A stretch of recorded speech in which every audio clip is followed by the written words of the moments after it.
In today's video, I want to talk to you a little bit about the three levels of CMMC, what CMMC is, why it exists, and what to expect for your business or company as far as the pursuit of a particular level of CMMC. As I've worked in this space, I've learned that a lot of people don't know exactly what level CMMC they need or what the difference is. So in this really high-level overview, I want to talk about what to look for. Two things I'm going to cover is what has led us to CMMC and what are the differences between those levels that would lead us there. CMMC stands for the Cybersecurity Maturity Model Certification. This certification program came into effect as a reaction to the utter failure of self-attestation. Companies saying, yeah, trust us, we're implementing these and doing these, but they really weren't. There's a document called NIST SP 800-171 and 171 Alpha that have been around for many years, and since dating back all the way to 2014, was supposed to have been fully implemented in the defense industrial base. Because after a number of audits where companies' scores were negative, was realized that this is not working, this whole self-attestation thing.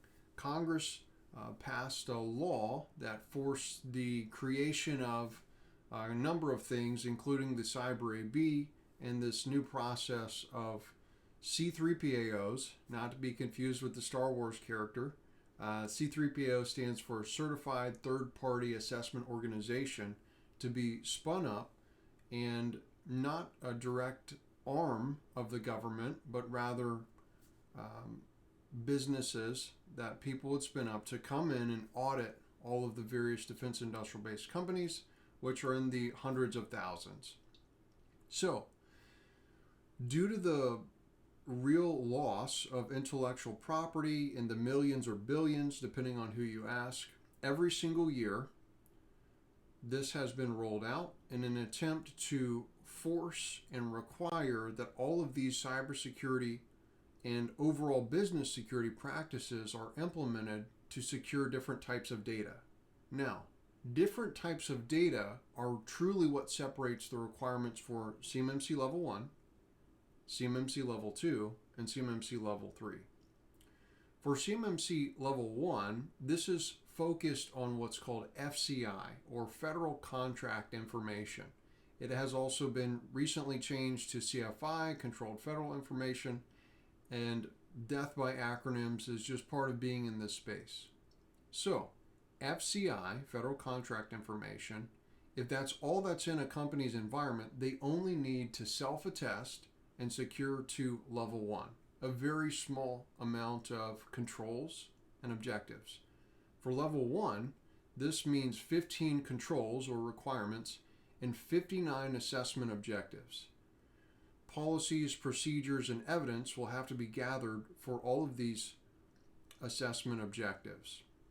For Level 2, the type of data that this is going to cover is going to be CUI, or Controlled and Classified Information. Additionally, there could be CTI or CDI, which would be Controlled Technical Information or cover defense information. And typically at Level 3 is going to be required once we get into data types like ITAR data, which stands for International Traffic and Arms Regulations data.